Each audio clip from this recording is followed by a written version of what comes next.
Faith, family, and Florida State.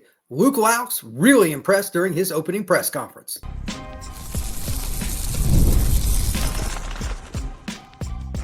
You are Locked On Seminoles, your daily podcast on the Florida State Seminoles.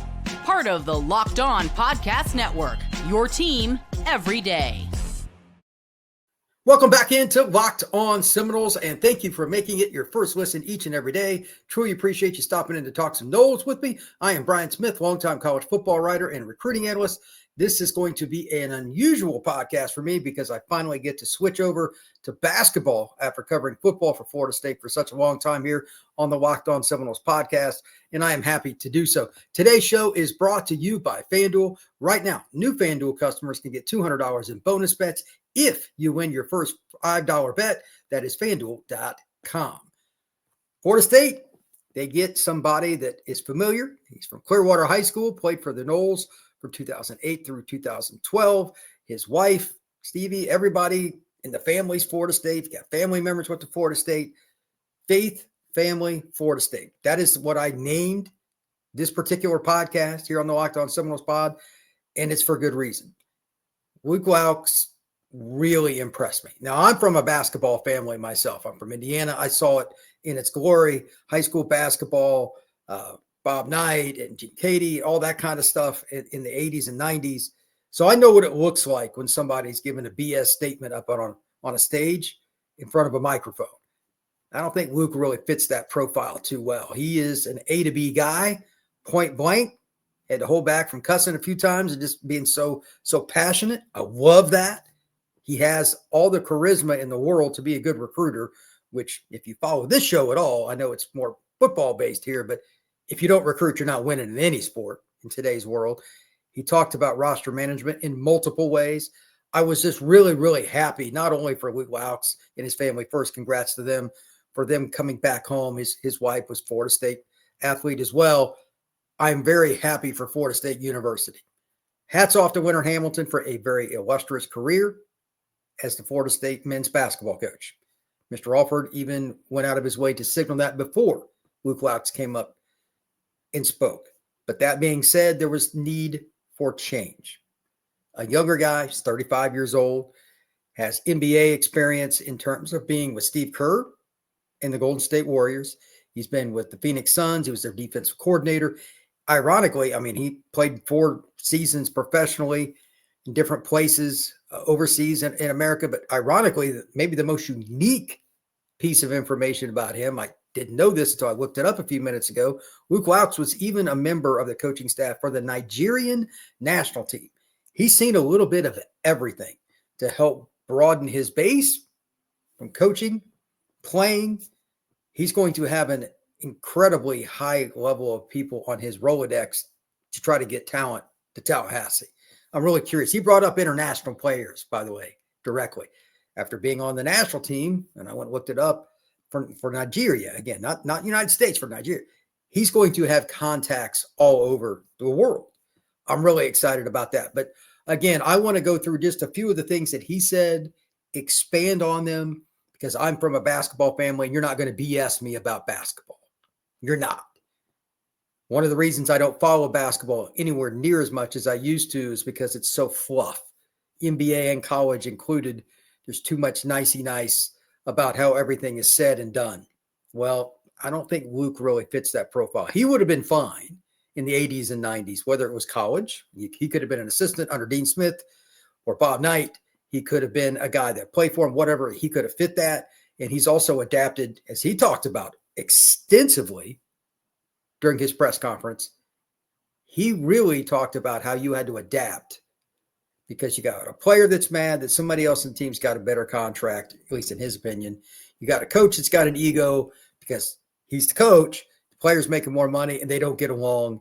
And then there's somebody demanding a trade. And he goes, that's a Wednesday for us. And I'm like, okay, that's pretty well done. So he's a little bit of a comedic guy, and he had all those things to say. But when he started out, again, the way he talked about it, he wanted to thank God. He wanted to thank Stevie and his family and everybody else involved in his life in coming back to Florida State. That was a really good sign for me because it would have been easy to just say, man, this is my dream. I just jumped right in. If you take nothing else from this podcast, note that Florida State hired somebody that cares about all the things, big and small, that got him to this point. It's nice to root for somebody that gets it, because there are so many people in prominent roles throughout athletics, whether it's media, management, coaching, players, whatever it may be, that are superficial, and I'm being extremely kind. I can't really say a whole lot of them because I don't want to get sued, but his ability to talk about people and meaningful the way he did is really incredible. So I'll spare you all the details on my thoughts about his off the court and all that. But, Stevie sounds like she's great and everything. But here are the reasons I think that Florida State's about to have an upheaval in basketball. He understands roster management, as I noted, and he brought that up right off the bat.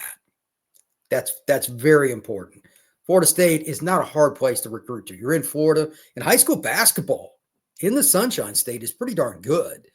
You have 4 or 5 kids a year in this state that can play anywhere.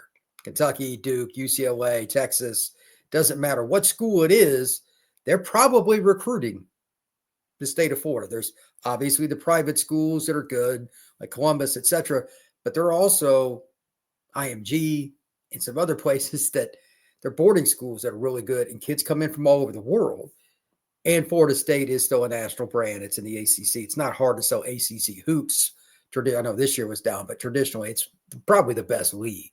So with that being stated, I expect the roster to be vastly improved by next fall. You're going to see guys that want to come to be with a head coach that's got NBA experience, that was on the 2012 Florida State team, won the league. He knows what it looks like. He's been around NBA championships. He's been around Steve Kerr, obviously Draymond Green, and all these different guys with the Warriors. That's just part of it. It will not be hard to do that. Second, he's a guy that admitted, I loved it. This might be my favorite thing beyond the Faith Family Florida State statement I made, because this is part of it. Whether you like it or not, not all roster management is friendly. Not all team building is friendly. He point blank brought up more or less a purging. If you don't want to be an all-out guy, an all-effort guy, I don't want to coach you. Like his eyes got big when he said it. And I'm like, amen for that.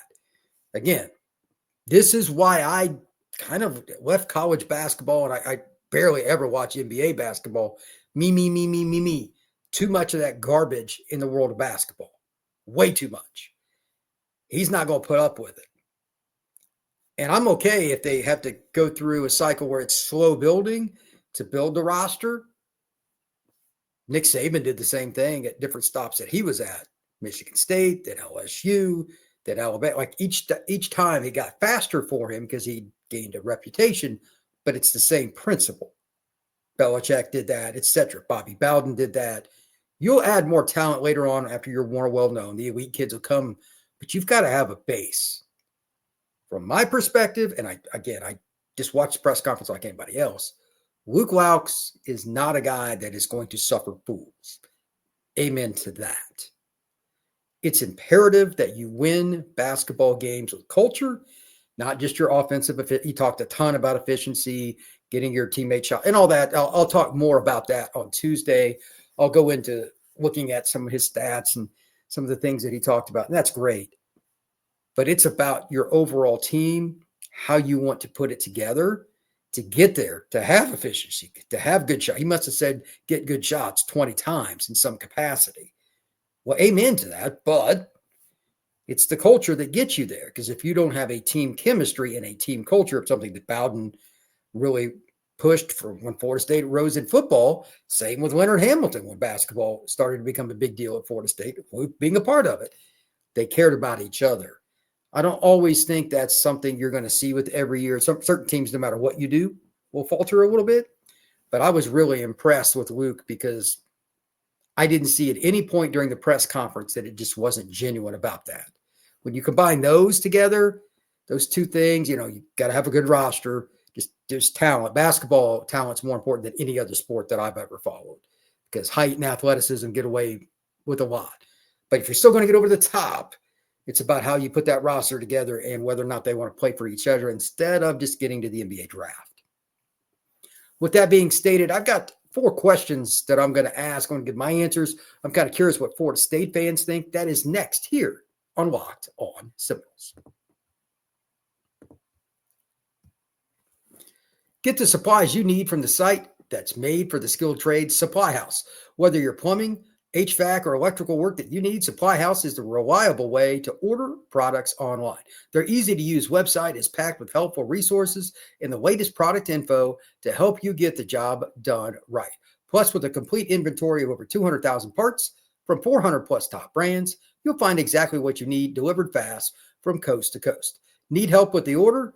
Supply House offers expert support and industry-leading service, so you always look to talk to a real person instead of somebody else that's just an automated line. And for trade pros looking for an extra edge, the free Trade Master program offers exclusive perks like a dedicated phone line, free shipping, and discounts on every order. Thousands of skilled professionals are already taking advantage. Now it's your turn.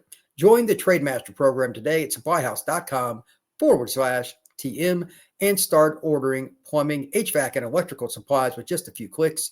Plus the promo code SH5 for 5% off your first order. That's supplyhouse.com. This show is also brought to you by our friends at Wayfair. Your home should reflect your style, and with Wayfair, it's easier than ever to make that happen. Whether you're looking for a simple refresh or tackling a big home project, Wayfair has everything you need in one place. Wayfair's huge selection makes it easy to find the perfect piece, no matter your space or budget. From cozy furniture, stylish decor, or kitchen essentials and outdoor must-haves, Wayfair has it all, and at prices that will fit your budget. As an example, I literally bought a computer desk off Wayfair recently, delivered to my door for just over $130, and it's nice. Most places that same desk would be $200-$300. I got it brought to me without paying anywhere near that much. Head over to wayfair.com and finish what you started with your style today. That's wayfair.com. Wayfair, every single style, every home.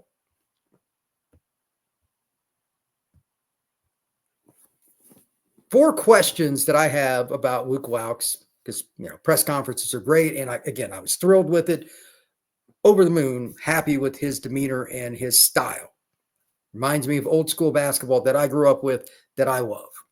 That being the case, there's one thing that I know is you still got to prove it. So the 4 questions start with this. And this is the one that in basketball, I'm sure Luke would agree with this pretty quickly. Discipline. And when I say discipline, I'm not talking about when you're on the hardwood. There are 3 or 4 or 5 different kinds of discipline that need to be discussed. And I'm not going to make this whole podcast about it.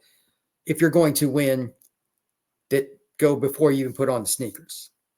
Academic, social, how you treat women in today's society in particular, how you handle coaches, whether you like them or not, do you respect them? Those are different kinds of discipline, and I'm just getting started.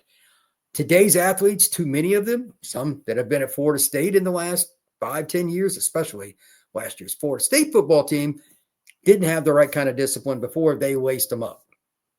There was different problems with NIL, whatever. Their concern for what they should be doing in that right moment, too often, was a complete failure. We could sit here and say otherwise, but those are things that have happened. Basketball program obviously has had some of those things too, up and down, but by and large, Leonard Hamilton's had a pretty disciplined program, all things considered, so hats off to him. But Florida State, when they were good a few years ago in football, discipline, team chemistry was all pretty good. I mean, I'm sure there are some problems. You got 105, 110 kids on a team. I get it. But overall, it was. And then when it wasn't last year, start hearing more rumors about NIL problems, guys worried about the draft, this and that. What happened? Florida State football catered. So how quickly will Luke Loucks be able to get a disciplined program by my measurement, which is insanely high? I'm guessing that it's his too, meaning kids show up to class, they're respectful to the people on campus, respectful to women, respectful to the coaches, even though they won't like them a lot of the time. And trust me, a lot of the time they will not like their coaches, Luke included. That's the way it is. Can you still do what you're told by all the people involved, not just the basketball part of it, all of them, to represent Florida State in the right way and build the program? How long does that take? I'm going to say the first year or so will be rough, because it almost always is. I'm not exactly jumping out on a limb there. There's going to be a purging. The roster is going to need an overhaul. going to be a lot of stuff that happens like that. And next year, they'll be lucky to go 500, would be my guess. I'm sure Luke hates all of that, but that's the history of sport. I'm not picking on Florida State. How quickly can he do it? If he can be in year 2 in the 26-27 season and be in a scenario where Florida State is a possible tournament team and he signed at least one really good recruit that's national, a kid, maybe it's from Texas, maybe it's a kid from Orlando, wherever, it doesn't matter. You'll start to know just based on that if the chemistry and all that's been put together with discipline, because kids like that aren't going to go to Florida State without seeing that all the time when they're on the visit. Like, it can't just be part of the visit they take to Florida State or the phone conversations. You'll know really quick. Next, this is kind of fun just in general, speaking of recruiting. Does he really go after the elite kids right away? How's he going to do that? And I don't have a preference, but you got to build your roster in a different way when you're coming off the kind of seasons that Florida State is. Like, they just haven't been that good to change and roll. You're a new head coach. You haven't been a head coach. How do you go about that? I'm just openly fascinated. I don't have any suggestions. Hey, I've never been a head coach, but I understand recruiting. And I also understand that you're just not going to get over the top in a top-heavy league. You know, the Virginias and North Carolinas, Dukes, you know, that they've kicked the crap out of teams for years. If you're going to catch up with them, you have to find a way to get similar athletes. How do you do that? Is he going to, as I mentioned earlier in the pod, maybe he does dip a little bit into the international market. I'm down with that. Leonard Hamilton had his own style. He wanted a lot of big guys, different things. Whatever your style is, you could be directly devout to going overseas to get a player every year. If it builds your roster and it fits your culture and your discipline, maybe he finds that. I don't know. But again, I'm open-ended and I'm curious what people think. How will Florida State use their recruiting tools? Again, it's in Florida. It's not that hard to get kids to at least take an OV to Tallahassee and Florida State University. It's not. If you think that it is, there's something wrong. Because the way I look at it, Florida State, for the longest time, I mean, in basketball, they were pretty good when I was a kid, and they kind of went through some spurts. And it's kind of interesting that they haven't been, quote unquote, great lately, but they've had some good teams. That 2020 team was. It only takes like one guy in basketball, and you can just totally dominate. But who's that going to be? Where do they come from? Third, this is a fun one. I just wanted to at least touch on this, and I know most of this I'll do in Tuesday's pod. I might do an all basketball pod tomorrow. I don't know, but pace.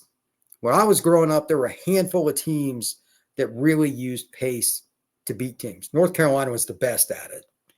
The semi-fast break that Dean Smith coached. Syracuse sometimes did. Sherman Douglas and different guys they had.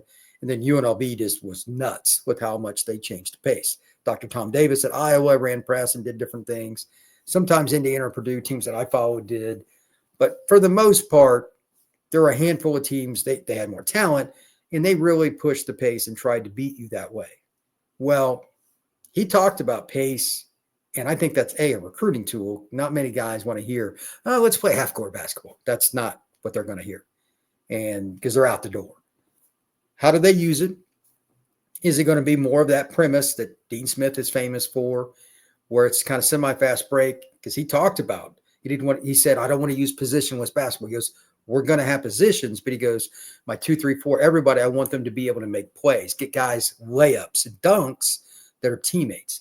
Well, with pace, you can do that. If you have bigs, especially, that can handle the ball, and like Sabonis, different guys he's been around, he's been blessed. But I think that's something to look at. If they can do that, you'll certainly fill the arena. Florida State will have happy basketball fans because it's more fun to watch. It's more enjoyable, especially for people that are new to the sport, but in recruiting too. So how do they use pace? And then not only will it be something that's just from a semi-fast break or after a bucket, but are you going to press? That's a secondary part of that. What kind of style? Like the press that I always intimidated me when I was a kid, Georgetown's was really good. They even put a guy on the ball. And then Louisville ran a 2-2-1 under Denny Crum that was elite. So disciplined. If you made an error, the ball was going the other direction for a dunk. We've had a lot of athletes like that. So those are some of the things I'm really curious about. And then fourth, this is going to happen to any program, especially the first time this happens. So think about this statement in general. The first time public adversity hits, not backdoor stuff where a kid does something dumb and they keep it quiet. I don't care what anybody says. Every program does that. Repeat, every. Yes, it happens at Florida State and everywhere. The first time something happens to one of these players that's idiotic, and it's going to happen. How does Luke A. handle it publicly and privately, but how does he learn from it? He's a first-time head coach. It's hard, man. I got a lot of friends that are in coaching, high school and college, etc. I have yet to meet one of them that isn't stressed constantly. So I'm sure Luke will be as well. Luke Loucks is going to have all kinds of people wanting to do interviews with him, all this other stuff the first year anyway. So if it happens in year one, unfortunately for him, that'll even be more difficult. But how does he handle that? Does he have to kick a guy off the team? Does he suspend him in a way that not only is fair to the player, but makes other players okay with it? That playing the politics of these kind of scenarios is huge. I've talked about roster management, building culture, discipline, and recruiting all in one big ball. And that's the final part of it. Because sometimes it's not adding, it's subtracting.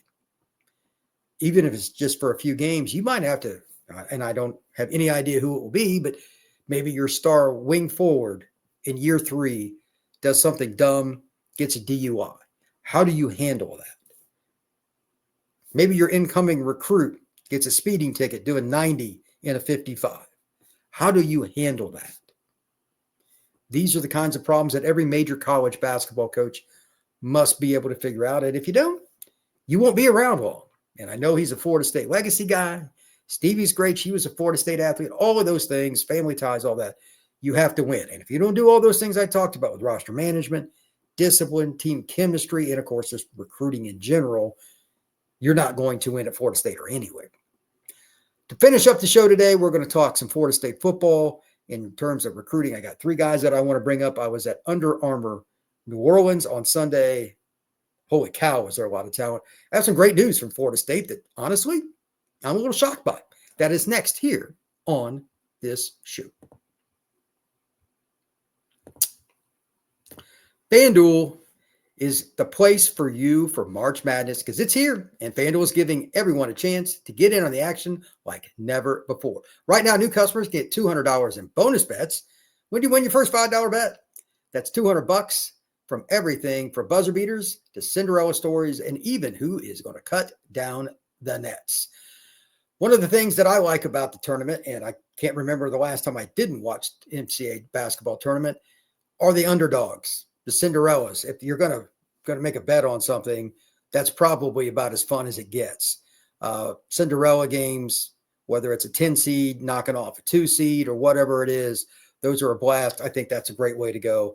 And everybody's got their chance with the NCAA tournament on FanDuel. So visit FanDuel.com and get on the college hoops action all tournament long. Florida State football is doing a pretty good job out of state. I didn't know just how good until I was at Under Armour, New Orleans.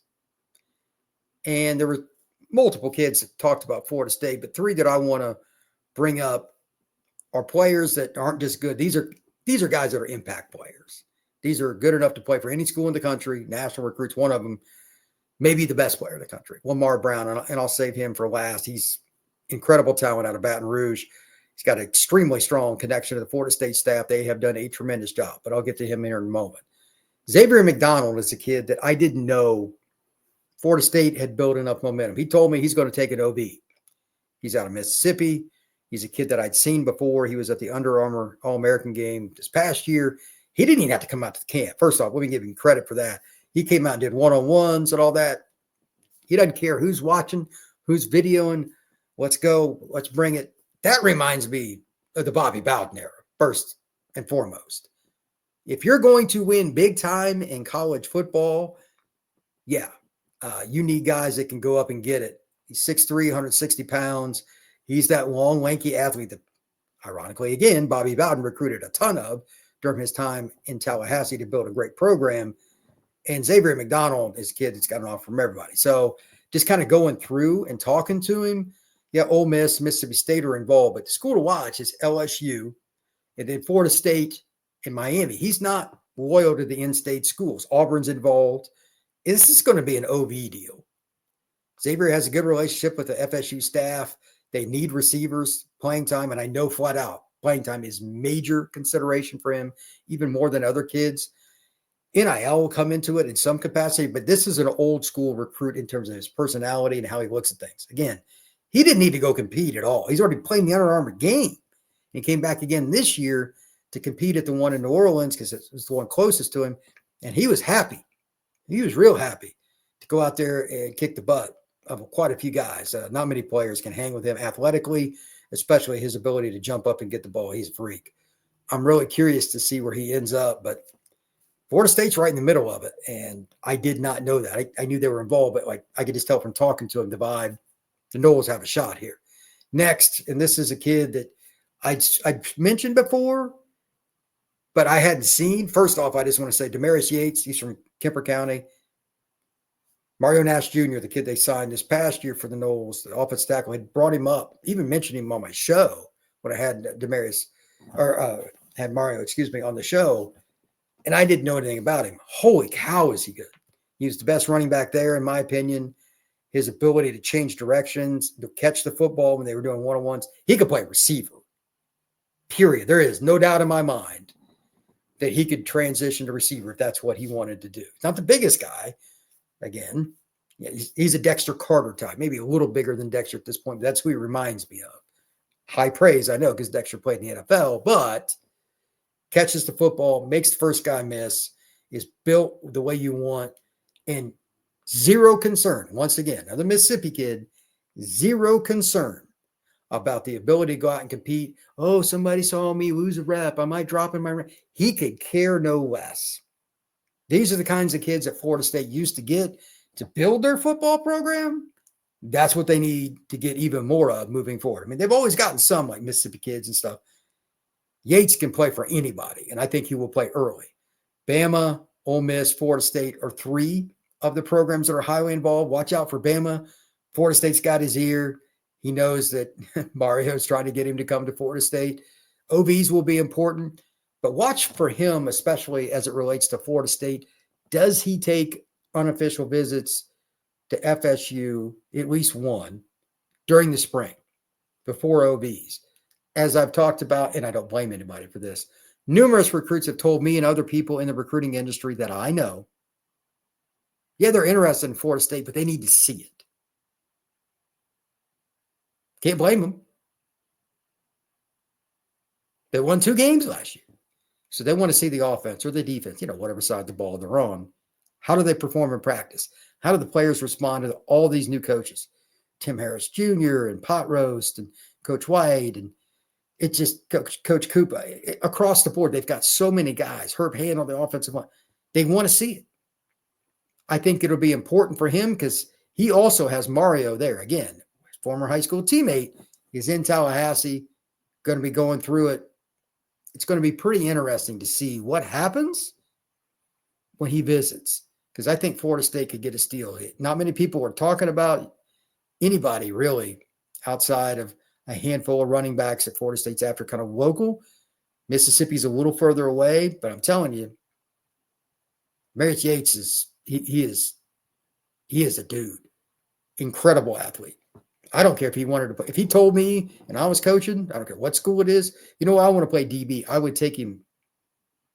And he doesn't even play that. Like he plays running back, plays slot. I would take him. He's that kind of player because he's so athletic and he's so competitive. Never have enough of those guys.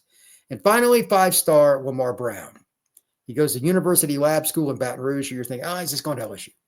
He didn't even grow up an LSU fan, which is ironic. Like the school literally connects to Florida or to LSU. So it's one of those deals. But his 4 visits, Florida State, Miami, Texas A&M, and LSU, I went through it with him on and off the record. I can just tell you overall, like he doesn't know where he's going. Here's the ironic part as it relates to Florida State. When Gus and Herb were in Orlando at UCF, for whatever reason, he just had a great relationship with them. Great relationship. And when they moved on to Florida State, he said it sucked. They left UCF. I really liked UCF. But when they went to Florida State, I'm like, okay, let's see what they can do there. And he wants to come and check it out. Now, Lamar Brown told me that he wants to play defense now. I don't know if that's really going to impact anything because obviously Herb Hand is the O-line coach for the Noles. But whatever the case may be, he has a great relationship with them, and he's definitely taken an OV. Like, I think he would start at Florida State as an offensive lineman as a freshman, right? No doubt. D-line would be harder because they got more depth there. But I saw him at 6'4", 285 pounds, play really well on both sides. Like, he would do a rep on the O, then flip over to the D in one-on-ones and stuff. Like, he's an absolute monster, national top 10 kid. Very confident, but yet humble at the same time. He was just happy to compete. Another guy, not afraid to compete. I love that. Got to have guys like that all the time. And if you don't, you're not going to win big. As for timeline and all that stuff, he would like to make a decision fairly early on. But we'll see what happens with that. He's a kid that's not really concerned about it right now. He's just trying to make sure he gets the right visits, gets them all set up, and gets all the timing and all that. But Florida State is right there for arguably the best overall player in the country. As far as a two-way lineman, he is the best. Lamar Brown is kind of the kid you want to root for too. Again, humble because he wants to compete and wants everybody to see what he does on reps instead of hiding in the back. He would go back into the line, go O or D, and take reps from other guys. I thought that was awesome because five-star kids usually they don't want to do that at all. I thought it was pretty unique. That's going to conclude this update here on the Locked On Seminoles podcast. Had a lot of fun with it. Again, for those of you that were watching earlier and talking basketball, it's not something that I normally do. With Luke Loucks, yeah, I can cover hoops. I'm excited to do so. I think Florida State basketball is in really, really good hands, and it's cool. On the other end, with the subject that I normally talk about, Florida State and specifically recruiting, they're trending in the right direction for so many kids. It's really fun to see that. I hadn't really anticipated it at all that Florida State would be doing this well with recruiting, but hats off to everybody that's in some way, shape, or form involved with Florida State football. They're doing a good job. Once again, thank you for making Locked On Seminoles your first listen each and every day. Truly appreciate you stopping and talk some Noles with me. Hit that like button, that notification bell, and subscribe to this podcast. Everybody have a good one.